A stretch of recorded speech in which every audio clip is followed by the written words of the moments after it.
we start, how many people are actually part of a CERT? Hands up. 2, 3, 4, 5, quite a few. Okay. And so you've heard a lot of the presentation before. Who has heard about a CERT? Yes, okay. Fine. Who'd like to be part of a CERT who isn't part of a CERT, or are you waiting to hear the presentation first and then see what you think?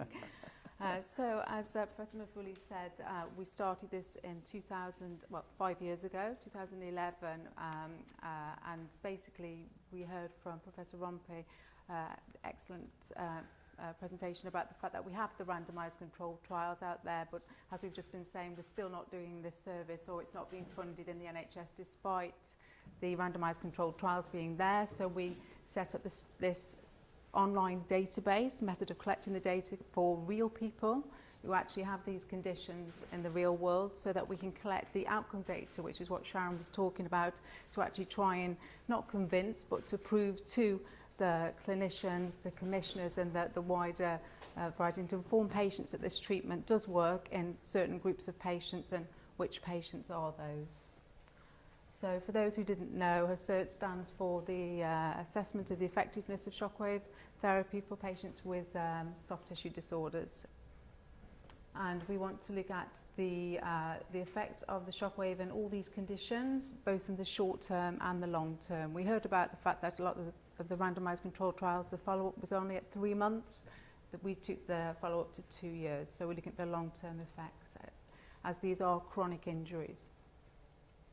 So the protocol, we made sure that NICE and the conclusions of other studies said that the difficulty with the randomised controlled trials was that you couldn't evaluate them all because they were all different protocols, different treatment methods, different devices. So we wanted to make sure that we standardise as many things as possible.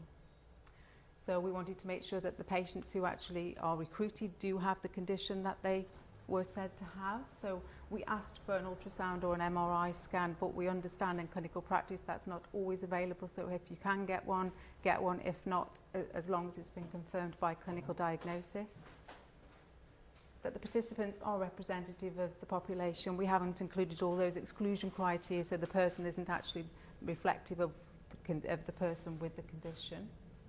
And that originally we said that according to the randomised controlled trials, the protocol was 2,500 impulses for 3 sessions, 1 a week. That was the ideal. We understand in the ideal world that for different patients may need more.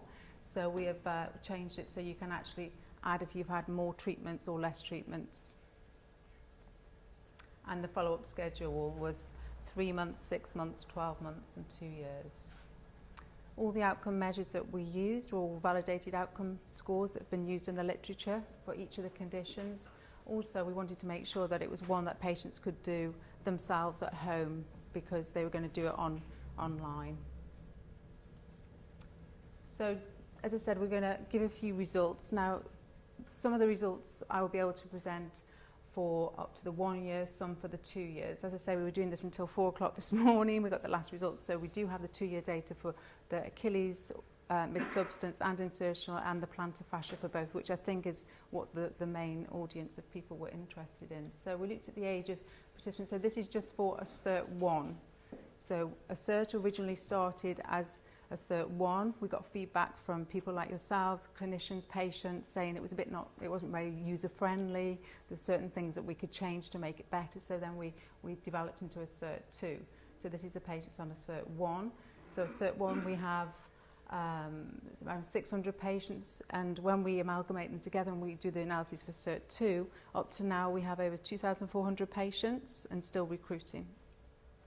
So you look at the age of the participants. As you can see, it's quite evenly split with the age, and you're looking at the age groups of 31 to 49 and 50 to 90 being these groups here being the most frequent age groups, which I think, as the most frequent condition was the plantar fasciitis, tend to fall in this age group. So if we look at the pathologies, so the plantar fasciitis was the most frequently presented pathology, which we've seen from the randomised controlled trials has been proven to be effective with shockwave therapy. And then we got Achilles tendinopathy, followed by these lesser conditions. So we're talking about duration of symptoms. We just said that these patients have chronic conditions. They've often tried multiple different treatments. So we wanted to look at, can you predict whether the patients had longer symptoms? Are they going to be less effective? Or if they've had the symptoms for a shorter time, is it more effective? Can we predict that? And we've just been talking about acute injuries. So the patients fitted, there were some, I don't know, what do you class as an acute? What's acute?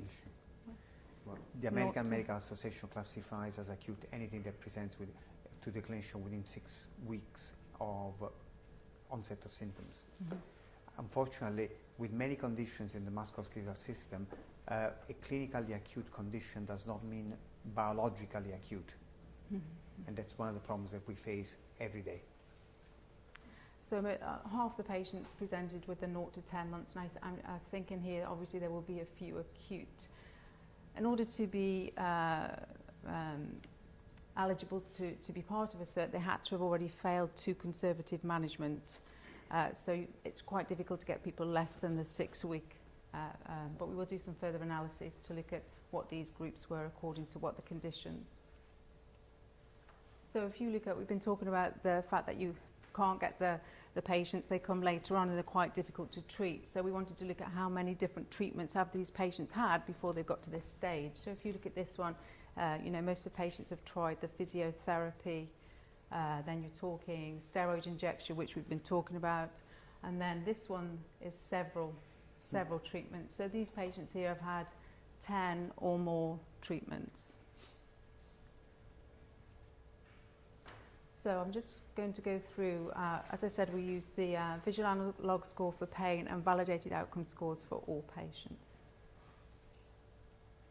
So if you look at the calcific tendinopathy of the shoulder with the upper extremity score, so the lower the score, the better the patient.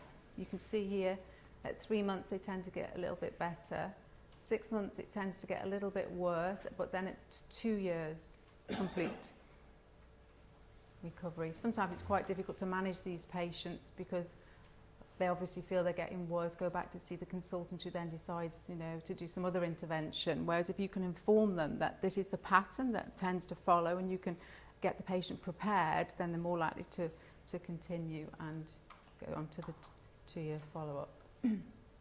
So if we look at the trochanteric bursitis, we had smaller numbers of patients for this one, but you can see that the higher the score, the better the patient, and the trend was there again, a bit better at 3, tend to drop again at 6, and then at 12 months we do have the 2-year follow-up for these, but we didn't have time to do the analysis before today. Again with the tennis elbow, look at the visual analog score for pain. So the patient started off at the baseline at 63, the VAS down to 16 at 1 year, and 25, we only had a few there. I'm sure that number would be dropping if it follows suit with all the other conditions. So the patient-related tennis elbow score is the one that we use for the tennis elbow. The higher the score, the worse the condition. We had a reduction in score, but it wasn't significant. So they started at 49 and it reduced to 25. Sorry, it was significant at baseline and all time points. So you can see the trend. Interestingly, this one, it just followed the line. This one didn't have the usual fallback at 6 months. This follows the trend line. And again, we discussed this previously. So as you as clinicians, you have this information to statistically, what can you do with it? How can you say that's going to help the patient? So we wanted to look at what's clinically significant for you in practice to prove that patient is better. So we ploughed through the literature and found that a reduction of 18 or more means that the patient is not only statistically, from a statistical point of view, better, but also from a clinical point. And you can see all those time points there, that they were clinically improved. So if we go to the Achilles tendinopathy, we split again into the insertional and mid-substance because it's very different conditions. And you look at the VAS for pain. So this is the results we got at 4 o'clock this morning. So you can see that it was significant at all time, between baseline here and 24 months, baseline and 12, all time points was significant. And I think if you remember last time when I presented this, because we had fewer numbers, at the 3 and 6 months, the patients were worse. But as you get more patients, you can see that the significance and you can see clear improvement in conditions.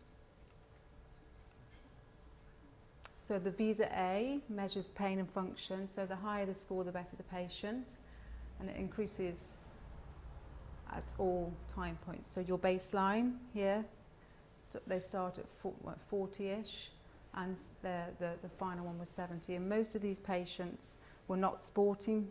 They had no sporting activity. So as I said previously, the last page of the Visa A, the last 30 points off was sporting activity. So if you don't have sporting activity, you're not going to tick those. So the actual final score on here for the patients at 24 months was 70. I think we won't touch on that because somebody's going to discuss that later. So if we look at the mid-substance, so the visual analog pain for the mid-substance Achilles tendinopathy, again you can see a reduction, so 40,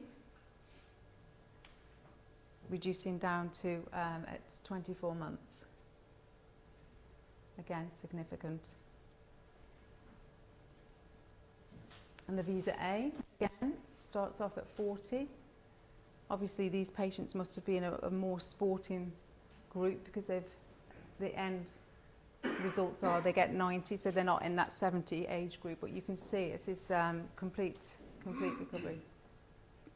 If we look at the plantar fasciitis, the visual analog score for the plantar fasciitis, we start off at 50, 60s, and at 24 months, 10 or below. We use the foot function index because this was a validated score, but it was one that they can complete themselves, and it's quite important because it's about the heel pain on first walking. The higher the score, the worse the condition. You can see they start off in their 50s, and at 24 months reduce down in significance at all time points. Again with the mid-substance,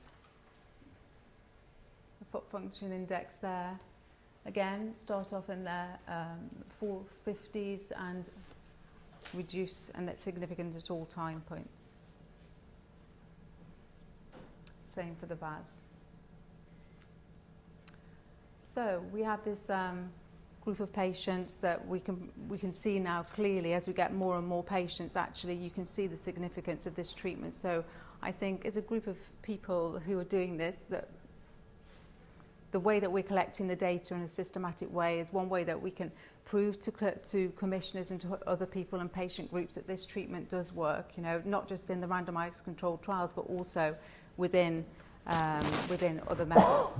And I think also it's important to point out that it's not just about giving the shockwave therapy.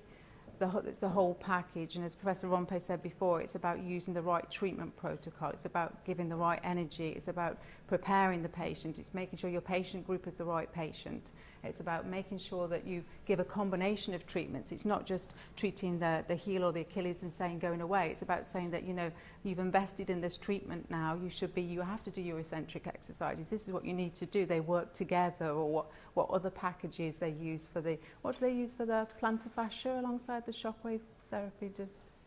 Well, I tend to get them to do sort of putting back the toes. And there's one study that was shown going up onto the step, putting like a towel under the toes so it puts a load through the plantar fascia. So I would get them to load the plantar fascia as well as doing any sort of loading exercises for the Achilles as well. But I think that's really important. And I think if you also said to the patient that the shockwave will work better with the stretches, they're much more likely to be compliant with stretches. Exactly. Because patients generally, on the whole, a bit lazy. Want an immediate result, and they don't like it. If they do exercise and haven't worked within a week, they'll give up on them. I think if you say this is your package, it will only work if you do this. Then we do that with the so for the patients who have the Achilles tendinopathies, we send a YouTube video of them with the eccentrics, but we don't have anything for the plantar. So it'd be interesting if we could actually do some filming and get a standardized thing that everybody could use.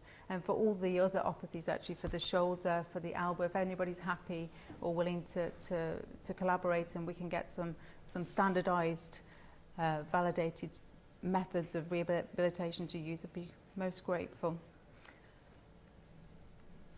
So for the future for shockwave therapy, we've just been talking about, Sharon's talking about decommissioning, and we're aware that, you know, I get lots of calls from people saying they're quite nervous because about the shockwave therapy service being decommissioned. It took a long time to get it into the NHS, and now there's a scare that they're trying to find money somewhere, and it's the commissioners think it's a way of saving money, but we showed you on the previous slides that if they don't have shockwave therapy, they have 30, 40 different treatments, and the cost of the steroid injection and the cost of the all the other treatments that they're having is much more than the cost of the initial shockwave therapy, which is shown to be effective. So I think that's what we've got to do as a group, is to get together, a shockwave therapy group, and share practice, as everybody's been saying today, and just to show.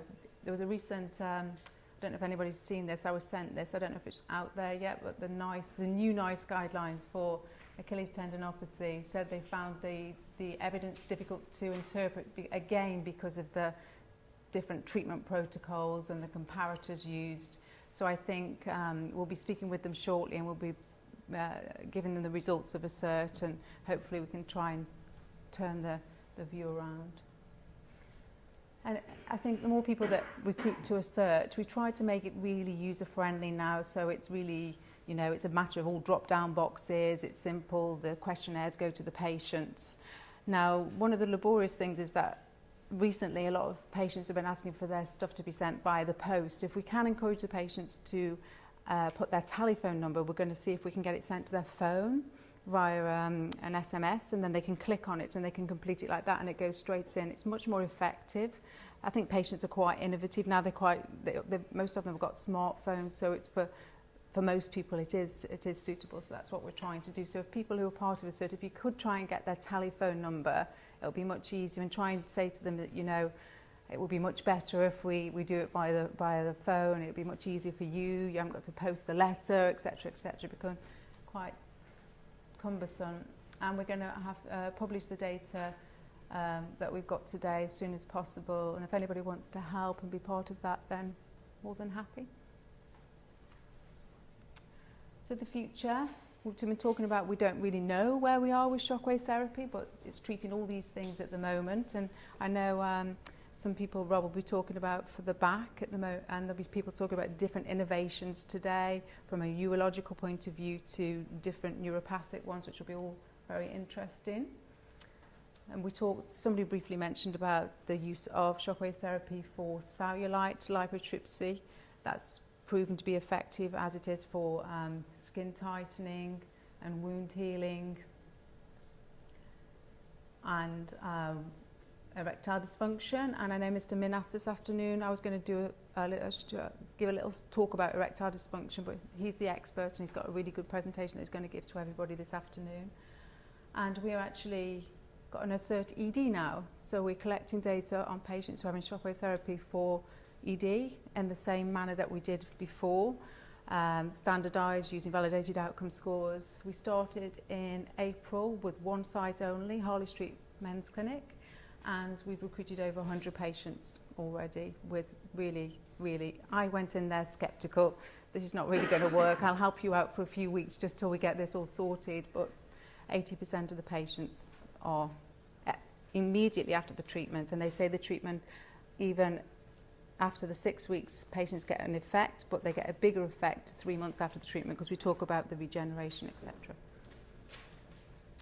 So I think the place for ASSERT is that we can use it for whichever condition. So we can use it for the ED, we can use it in the musculoskeletal, we can use it for the wounds, we can use it for all the cosmetic things. We found the way to do this now, we found how it works, so let's use it for as many things as possible. I want to say thank you to all the recruiters. You're always very efficient, sending your consent forms back and everything, so thank you very much, and to the participants. And a big thank you to Dr. Johnny Padula, who's probably gone to bed now as soon as he sent all the stuff this morning, and to a bright future and shockwave therapy. Now we've got the group together. Thank you.